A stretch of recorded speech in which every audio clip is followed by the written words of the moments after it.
Bismillahirrahmanirrahim. Assalamualaikum warahmatullahi wabarakatuh. Ketemu lagi kita dalam mata kuliah kewirausahaan untuk prodi D3 Kebidanan Stikes Dharma Husada Bandung. Oke, kali ini kita akan membicarakan atau membahas bab yang sangat penting. Kenapa sangat penting? Karena ini berbicara mengenai sumber daya dari kewirausahaan. Jadi kan sumber daya dari kewirausahaan itu kan selain mesin ya. Kemarin kita sudah bahas mengenai dan mesin dan teknik produksinya. Sekarang kita bahas mengenai money atau uang ya. Jadi kita akan bahas mengenai perencanaan modal perusahaan dan teknik penentuan harga. Kita mulai ya. Oke. Slide pertama. Nih ada sumber permodalan. Jadi kan tadi kita bicara bahwa dalam kewirausahaan kita memerlukan modal untuk membuat running suatu bisnis. Nah, ada aspek yang diperhatikan dalam pengolahan keuangan ya. Yang pertama adalah aspek sumber dana. Kemudian yang kedua adalah aspek rencana dan penggunaan dana. Dan ketiga adalah aspek pengawasan atau pengendalian dana. Kita lihat satu-satu. Sumber dana perusahaan. Jadi aspek sumber dana perusahaan itu biasanya terdapat 2 poin. Ada dana yang dari intern perusahaan, ada yang dana dari eksternal perusahaan. Kita lihat satu-satu. Dana yang berasal dari intern perusahaan. Biasanya ada bentuk dana dari perusahaannya. Tentu perusahaan kalau pengen running, kalau pengen buka wirausaha memerlukan modal. Nah, itu adalah dana yang diperoleh dari dana perusahaan itu sendiri. Kemudian ada dana cadangan. Biasanya dana cadangan itu kalau mau perusahaannya baru mau running, misalnya dari aspek biaya awalnya, kurang dari dana penggunaan perusahaan, bisa menggunakan dana cadangan. Atau misalnya perusahaannya sudah running nih, misalnya perusahaannya sudah berjalan. Nah, biasanya punya dana cadangan untuk memperoleh modal atau misalnya perusahaan pengen ekspansi gitu ya, atau perusahaan pengen, buka cabang, kita bisa menggunakan penggunaan dana cadangan. Kemudian ada penggunaan laba ditahan. Jadi kalau ini perusahaan biasanya sudah berjalan, sudah mempunyai laba. Nah, labanya biasanya tidak diambil oleh ownernya, tapi untuk misalnya kalau memang perusahaan membutuhkan modal kembali untuk membeli peralatan, untuk apa, bisa menggunakan dengan penggunaan laba ditahan. Jadi dana-dana yang dari intern perusahaan itu biasanya disebut dengan dana yang berasal dari intern perusahaan, dari stakeholder-nya. Nah, selain dana dari yang berasal dari intern, tentu kita misalnya kalau kekurangan modal kita bisa memperoleh dana dari yang berasal dari luar perusahaan atau ekstern perusahaan. Biasanya mulai dari dana dari pemilik atau penyertaan saham itu berarti perusahaan sudah running. Kalau sudah running bentuknya PT, perusahaan terbatas, kita bisa jual saham di bursa efek. Nah, saham yang dibeli itu untuk modal perusahaan. Kemudian ada dana yang berasal dari pinjaman, itu ya ada yang pinjamannya ya apa istilahnya, ada yang resmi, bukan resmi artinya tertulis, ada yang tidak, atau misalnya bisa dari keluarga pinjamannya, atau dari teman, atau dari manapun gitu ya. Kemudian ada dana dari bantuan pemerintah. Banyak sekali sekarang pemerintah mengeluarkan dana apalagi di era pandemi ya. Ada dari Kemenaker, dari kementerian-kementerian apa saja yang membantu perusahaan UMKM biasanya usaha kecil menengah itu dibantu dana modalnya dari pemerintah gitu ya. Kemudian ada dana dari modal ventura atau dari dana dari lembaga keuangan lain, itu bisa kita pinjam dari bank atau dari lembaga keuangan lain yang memang menyediakan untuk meminjam modal. Nah, dana yang berasal dari ekstern perusahaan ini bisa berupa modal, tetapi kita harus mengembalikan modalnya ke pihak ekstern tadi. Itu adalah sumber dana perusahaan. Mau menggunakan dana mana? Ya itu tergantung kebutuhan kita gitu ya. Ada yang dari intern, dari yang ekstern. Itu sumber dana dari perusahaan. Kemudian aspek penting lain yang harus diperhatikan dalam permodalan perusahaan yaitu aspek perencanaan keuangan dan penggunaan dana. Yang pertama yang harus diperhatikan biaya awal. Kenapa biaya awal harus dibuat sedemikian rupa supaya kita tahu effort kita, supaya kita tahu modal yang dibutuhkan ini berapa. Berapa yang kesediaan modal kita. Kalau memang misalnya biaya awalnya tinggi, kemudian kesediaan modal kita kurang, kita bisa menggunakan dana yang berasal dari ekstern tadi. Gitu ya.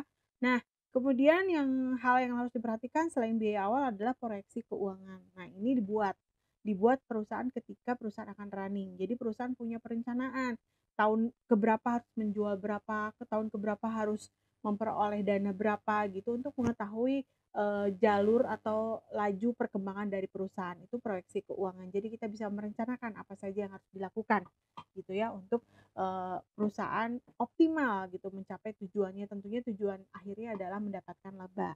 Kemudian ada analisa break even point. Nah, analisa break even point ini adalah di mana perusahaan maksudnya sudah kembali modal sehingga tidak memerlukan laba kembali. Nah, ini biasanya dilakukan perusahaan ketika perusahaan, mencapai di life cycle of product, pernah kita bicarakan di materi sebelumnya.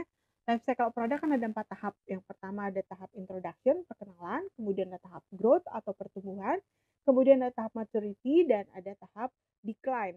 Nah, perusahaan supaya, tetap apa namanya, kalau misalnya produk kita ada di decline supaya tetap laku atau supaya tetap, habis gitu ya produknya. Nah, itu biasanya kita jual dengan harga break even point atau perusahaan sudah tidak mendapatkan laba lagi karena perusahaan sudah mendapatkan laba pada saat di tahap maturity. Itu adalah perencanaan keuangan dan penggunaan modal. Penggunaan dana. Makanya kita harus tahu life cycle of product kita. Jadi kapan kita menggunakan harga, di mana menggunakan analisa break even point. Oke, kemudian tahap yang ketiga adalah pengawasan dan pengendalian keuangan. Nah, ini memang tugas seorang akuntan atau auditor. Jadi kalau kalian jadi owner tentu akan mempekerjakan seorang akuntan atau lalu kemudian laporan keuangan yang akan dilakukan audit. Ini dilakukan kenapa? Supaya kita tahu perusahaan kita dalam kondisi apa, liquid, sehat, perlu maju, atau harus seperti apa. Di situ bisa dilihat dari laporan analisa keuangannya, ya. Nah, itu adalah pengawasan dan pengendalian keuangan, dan kalian harus tahu pengawasan dan pengendalian keuangan supaya apa? Supaya kita tidak kena fraud. Jadi kan ada beberapa misalnya, penyelewengan atau seperti apa, itu bisa tahu dari kalau kita melihat laporan dari auditor atau accounting gitu ya. Nah, itu pengawasan dan pengendalian keuangan. Nah, kemudian kita masuk ke teknik penentuan harga.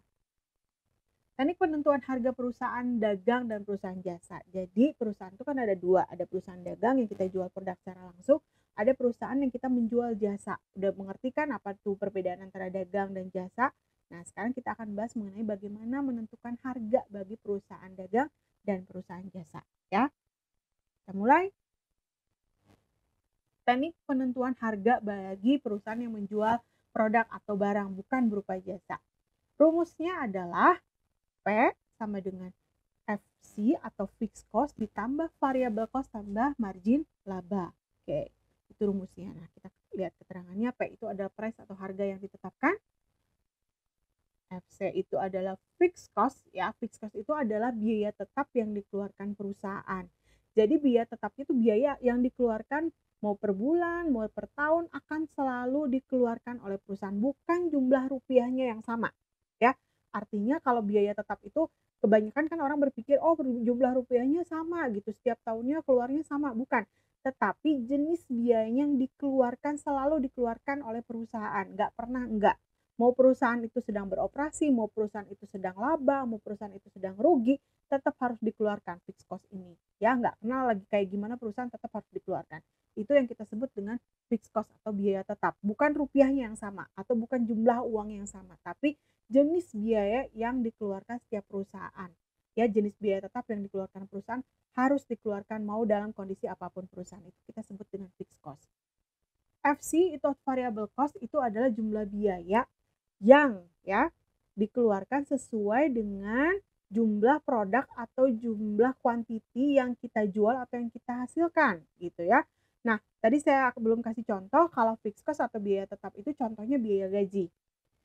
Biaya gaji karyawan, mau perusahaan itu dalam keadaan rugi, mau perusahaan dalam keadaan laba, mau perusahaan dalam keadaan apapun, tetap harus dikeluarkan biayanya. Berapa besarannya tiap bulan tentu akan berbeda-beda tergantung jumlah biaya yang dikeluarkan. Tapi biaya gaji itu pasti dikeluarkan, gitu ya. Kalau biaya variable cost, contohnya ini ada biaya penjualan dan administrasi, ada biaya bahan baku, dia berbeda gitu. Dia akan mengikuti jumlah yang kita produksi. Contoh, kalau kita misalnya mau membuat apa ya contohnya, misalnya membuat, yang gampang deh, membuat makanan gitu ya atau kue. Nah, kalau misalnya kita mau bikin 100 kue, tentu biaya bahan baku yang kita keluarkan adalah untuk 100 kue. Tapi kalau kita mau bikin 200 kue, otomatis biaya yang dikeluarkan tentu sesuai dengan biaya 200 kue tadi. Akan berbeda biaya bahan bakunya, yang 100 kue misalnya butuh 10.000, yang 200 kue misalnya butuh 20.000. Nah, itu mengikuti kuantiti yang kita, produksi. Nah, itu variable cost. Jadi kalau variable cost ngikutin kuantitinya, ngikutin, jumlah produksinya. Kalau fixed cost nggak ngikutin gitu ya.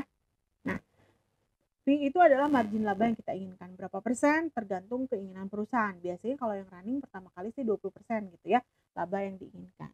Oke, itu adalah teknik penentuan harga. Jadi tadi saya ulangi lagi, teknik penentuan harga rumusnya adalah price atau harga sama dengan fixed cost atau biaya tetap ditambah variable cost ditambah margin laba. Nah, ada metode untuk menghitung penentuan harga untuk barang ini, yaitu kita sebut dengan metode break even point. Rumusnya seperti apa?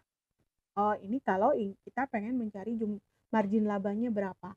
Kalau pengen mencari margin labanya adalah price atau harga dikali quantity ya, atau quantity itu kayak jumlah yang kita produksi atau jumlah yang kita jual dikurangi variable cost dikali quantity dibagi quantity dikurangi fixed cost atau biaya tetap. Itu kalau kita pengen cari tahu berapa margin labanya. Kalau pengen tahu berapa harganya, yaitu margin laba dikali quantity ditambah variable cost kali quantity dibagi quantity ditambah fixed cost atau biaya tetap gitu ya. Kalau kita lihat misalnya dari rumus matematika sebenarnya rumusnya sama aja dengan yang belakang ini. Nah, P sama dengan fixed cost tambah variable cost tambah margin laba. Kenapa? Kalau kita lihat yang ini ya, yang ungu ya. Kalau Q-nya kan angka Q-nya kita coret aja sama kan secara matematis kalau ada yang angka sama kita coret hasilnya akan sama. Tuh, kita buka. Fixed cost ditambah variable cost tambah margin laba gitu ya. Nah, itu kalau misalnya cari price, tapi kalau cari laba, price atau harga dikurangi variable cost dikurangi fixed cost. Itu adalah kalau kita menggunakan metode break even point. Sama sih rumusnya dengan yang tadi.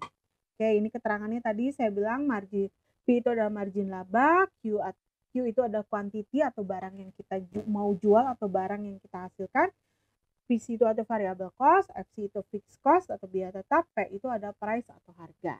Nah, itu adalah teknik penentuan harga untuk barang atau perusahaan dagang atau perusahaan yang memang produknya ada gitu ya.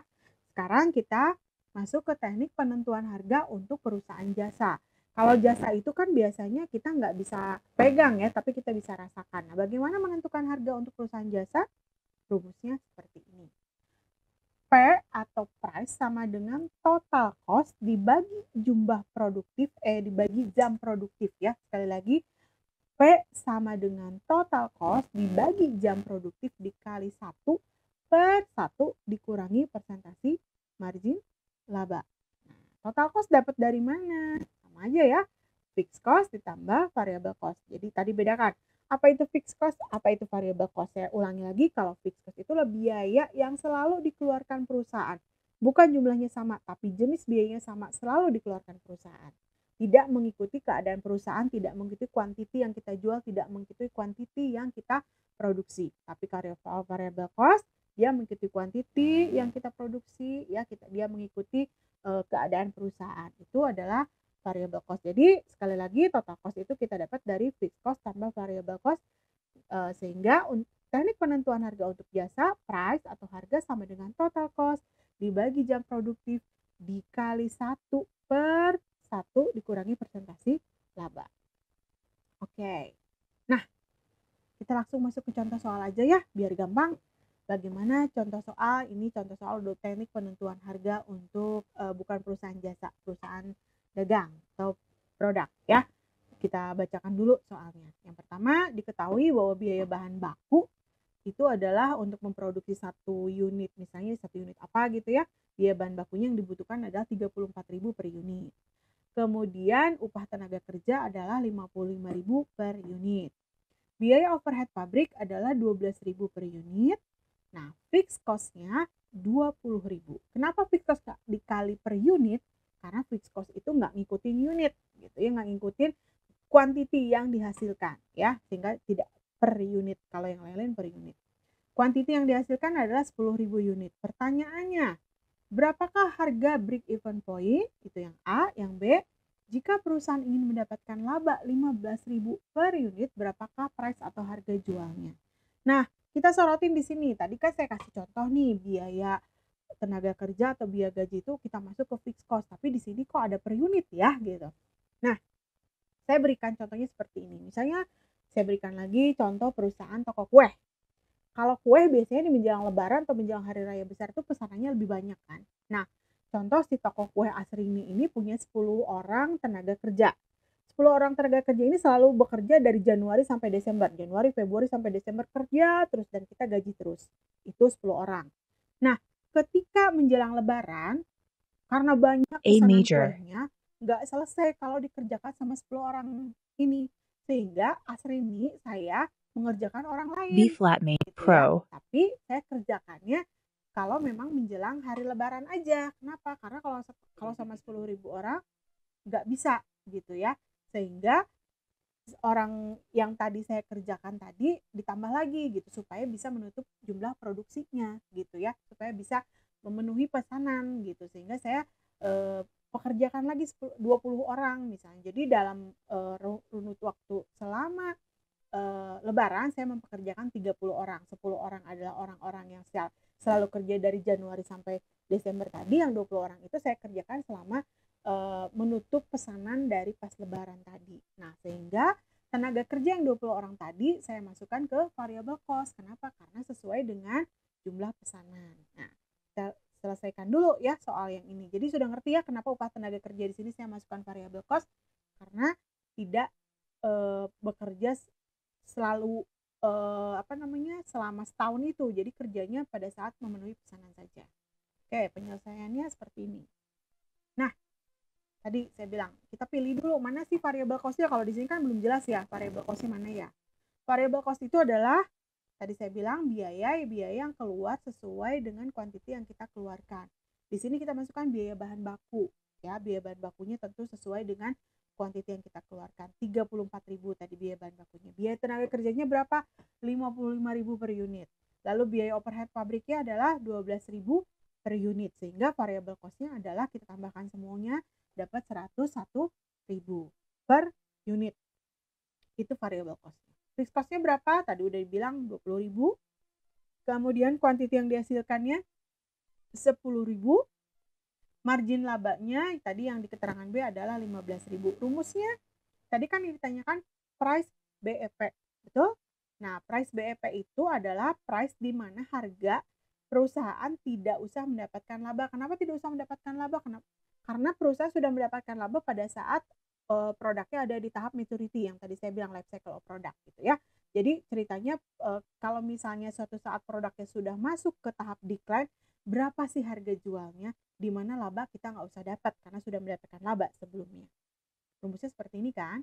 PBEP sama dengan margin laba dikali kuantiti ditambah variable cost dikali kuantiti dibagi kuantiti tambah fixed cost. Oke. Tadi saya bilang break even point itu tidak punya laba, berarti labanya adalah 0. Kalau 0 kali 10.000 tentu hasilnya adalah 0 ya. Nah, seperti ini kurang lebih. 0 ditambah 101.000, 101.000 dari mana tadi variable cost-nya.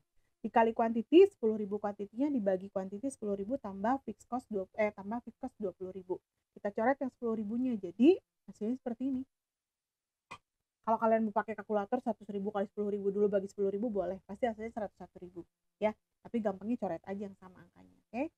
Nah, 100.000 tambah 20.000 sama dengan ini.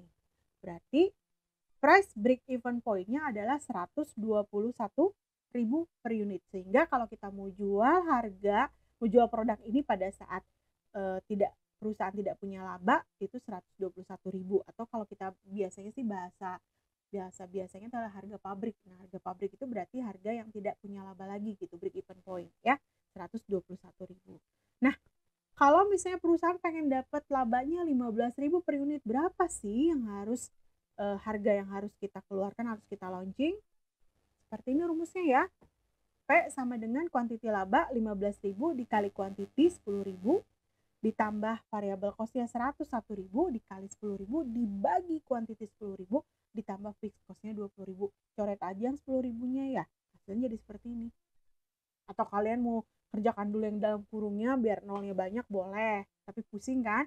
Coret aja yang kuantitinya. Kan tadi saya bilang di rumus pertama.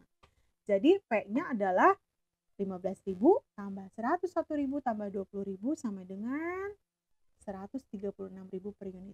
Boleh kalian coba di rumah kalau benar nggak membuktikan. Kalau misalnya labanya 15.000, P-nya 136.000. Coba kalau misalnya kita pakai rumus yang tadi, cari laba berapa. Pasti hasilnya 15.000 juga. Boleh dicoba di rumah ya. Kalau P kan sama dengan, atau margin laba sama dengan P kali quantity dikurangi variable cost, kali quantity bagi quantity dikurangi fixed cost. Hasilnya pasti 15.000. Oke? Ada pertanyaan? Kalau ada pertanyaan, tulis di komen ya. Di komen bawah di YouTube. Tapi pasti saya yakin kalian pada bisa. Kalian pada jago. Oke. Gitu ya. Nah, itu adalah contoh soal untuk perusahaan dagang atau perusahaan yang kita jual produknya. Ya. Sekarang kita kasih contoh price untuk perusahaan jasa. Nah, saya berikan contoh di sini soalnya gini. Suatu rumah bersalin menghabiskan biaya total atau total cost sama dengan 15 juta. Biaya yang dikeluarkan tersebut habis dalam hitungan 7.500 jam. Bila keuntungan yang diharapkan perusahaan adalah 20%, maka tentukanlah harga jualnya. Penyelesaiannya seperti ini. Tadi rumus untuk jasa adalah price atau harga sama dengan total cost dibagi jumlah produktif kali 1 dibagi 1 dikurangi persentase margin laba. Nah, tadi kan total cost-nya 15 juta ya. 15 juta dibagi 7.500 jam dikali 1 per 1 dikurangi 0,2. 0,2 dari mana sih? 20% kan tadi labanya. Nah, sekarang pakai kalkulator. 15 juta dibagi 7.500 berapa? Ini ya, 2.000. Boleh pakai kalkulator. 15 juta dibagi 7.500. Pasti hasilnya 2.000. Oke, sekarang 1 dibagi 1 dikurangi 0,2, 1 nyelesainnya gimana? 1 dikurangi 0,2 dulu, 1 dikurangi 0,2 berapa Pak? 0,8 ya, jadi 1 dibagi 0,8 hasilnya pasti 1,25. Coba buka kalkulatornya, benar nggak sih 1 dibagi 0,8 sama dengan 1,25? Pasti betul. Nah, berarti price-nya adalah 2.500 per jam.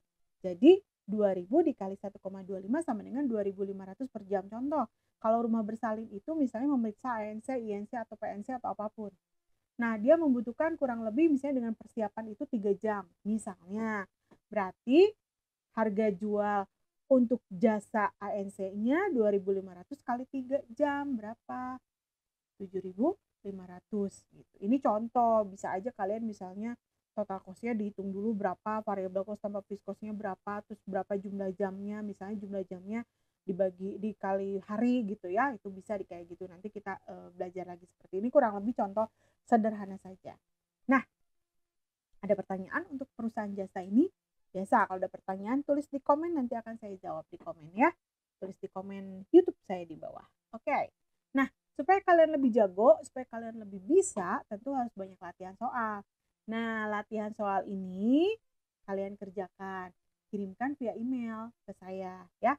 Kapan dikirimkannya? Nanti hari Jumat depan tanggal 6 November 2020 jam 12.00 maksimal ya. 12.00 berarti 12 siang tanggal 6 hari Jumat kan kita jam 1-nya kuliah lagi nih.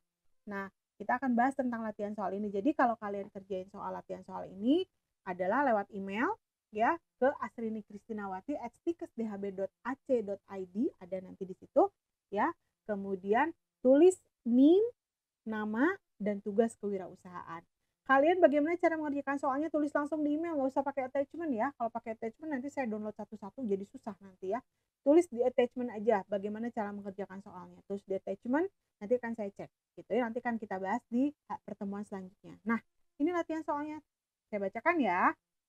Sebuah biro pengobatan menghasilkan 2 macam produk. Yang pertama adalah obat-obatan dan yang kedua adalah jasa pengobatan. Untuk obat diketahui biaya tetap yang dikeluarkan atau fixed cost adalah 20.000.